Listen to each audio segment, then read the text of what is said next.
آمد رسول اللہ ہی اللہ، be be Amna کے پور اللہ ہی اللہ، اللہ ہی اللہ، پڑھو اللہ ہی اللہ۔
I would want to call upon Hazrat Maulana Anwar Raza to kindly come to the mic and begin this program with the recitation of Tilawat-e-Kalam-e-Pak. Hazrat Maulana is the resident and current Imam of the Jummah Masjid in Jewel Street under the auspices of the Pretoria Muslim Trust. And as we are all aware that this is a unanimously hosted program, and Alhamdulillah, in unity there is strength.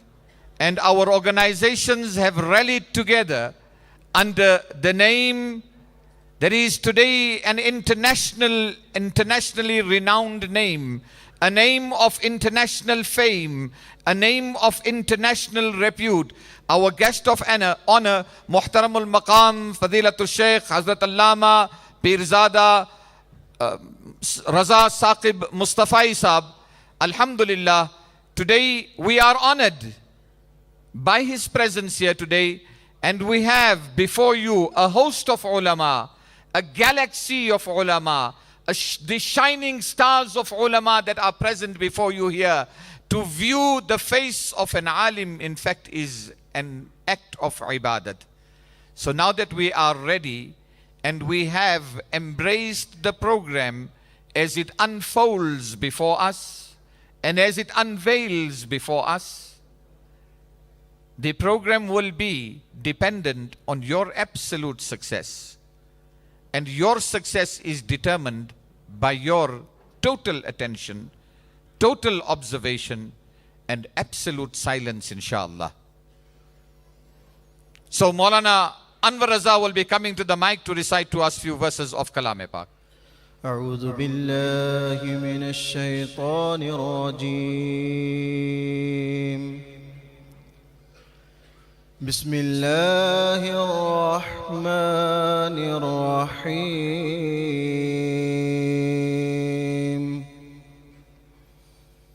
ألم نشرح لك صدرك ووضعنا عنك وزرك الذي أنقض ظهرك ورفعنا لك ذكرك فإن مع العسر يسرا إن مع العسر يسرا فإذا فرغت فانصب وإلى ربك فارغب آمنت بالله صدق الله العظيم. نعت شریف سنانے کے لیے دعوت دینے جا رہا ہوں.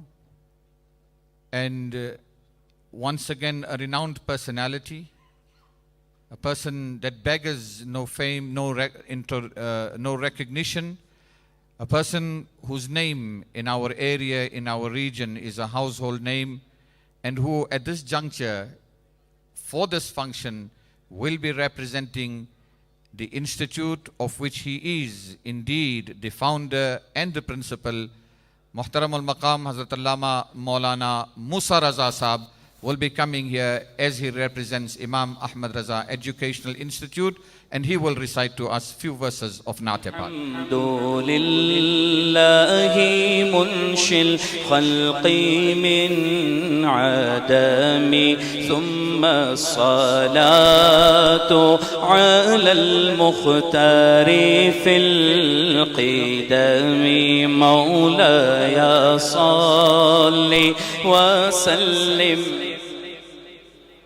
هو الحبيب الذي ترجى شفاعته لكل هول من الأهوال مقتحم نبينا الأمير الناهي فلا أحد أبر في قولي لا منه ولا نعمي يا أكرم الخلق ما لي من ألوذ به يا أكرم الخلق ما لي من ألوذ به سواك عند حلول الحادث العمم مولاي سلم دائما أبدا على حبيبك خير الخلق كلهم فاغفر لناشديها واغفر لقارئها سألتك الخير يا ذا الجود والكرم ثم الرضا عن أبي بكر وعن عمر وعن علي وعن عثمان ذي الكرم والآل والصحب ثم التابعين لهم أهل التقى والنقى والحلم والكرم يا ربي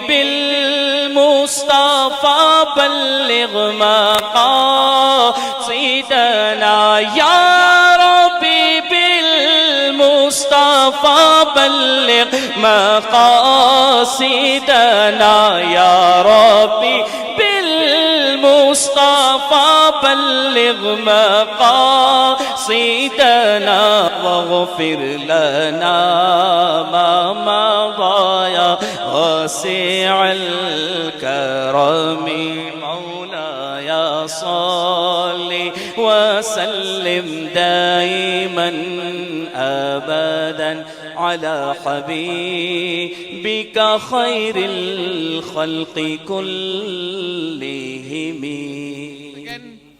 On behalf of the organizations that have come together, the Pretoria Muslim Trust, Darul Uloom Pretoria, Imam Ahmad Raza Educational Institute and Madrasatul Uwaisiyah, this beautiful program is before you, and I personally do not possess the capacity in words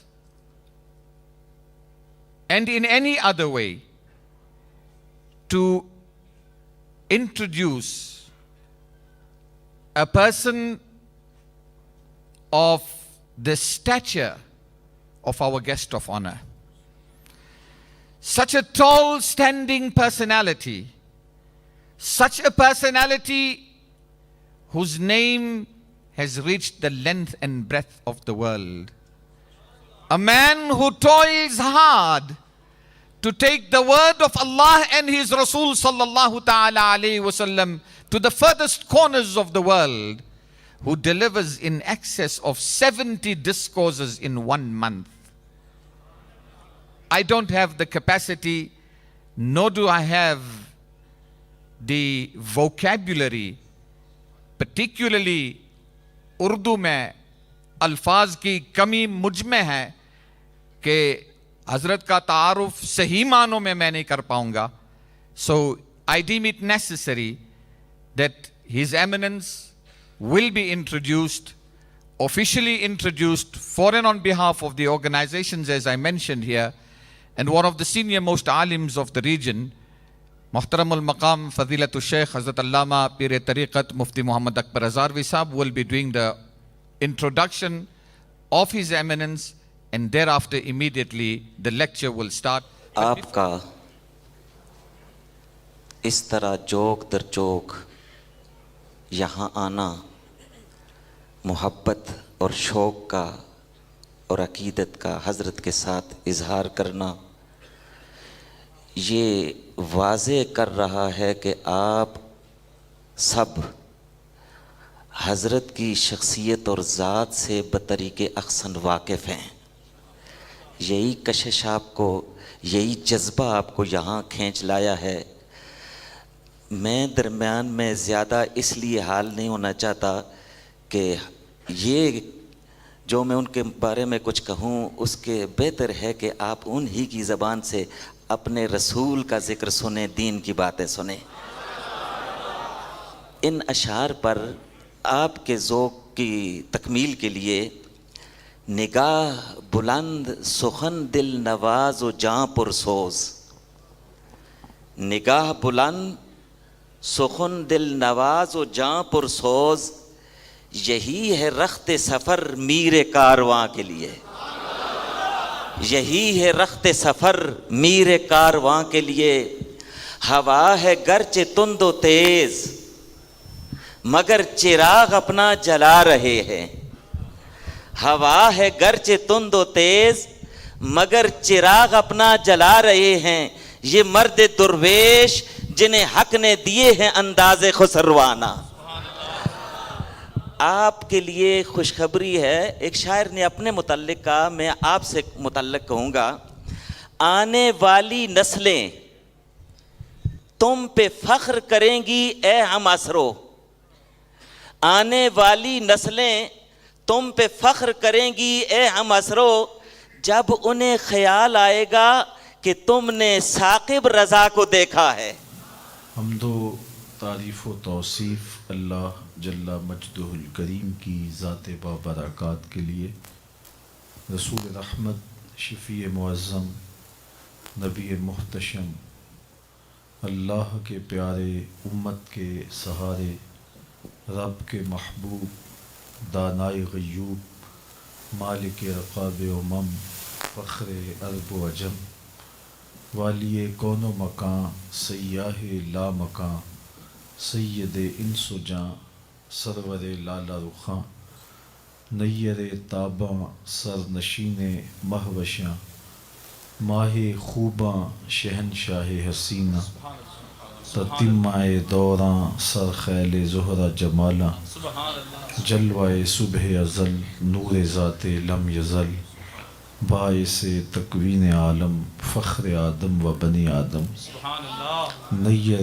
بطحا، رازدار ما اوحا، شاہد ما طغا، صاحب علم نشرا، معصوم آمنہ احمد مجتبی، حضرت محمد مصطفیٰ صلی اللہ علیہ وآلہ وسلم کے حضور ناز میں اپنی عقیدتوں، ارادتوں اور محبتوں کا خراج پیش کرنے کے بعد عالی مرتبت صدر مجلس حاضر، عظیم المرتبت علماء کرام،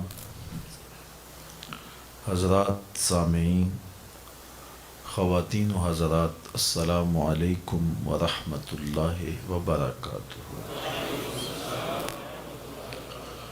آپ کے یہاں مجھے پہلی مرتبہ حاضر ہونے کا شرف اور موقع نصیب ہوا. میرے لیے یہ خوش بختی ہے کہ اتنے عظیم المرتبت علماء کی کہکشاں میں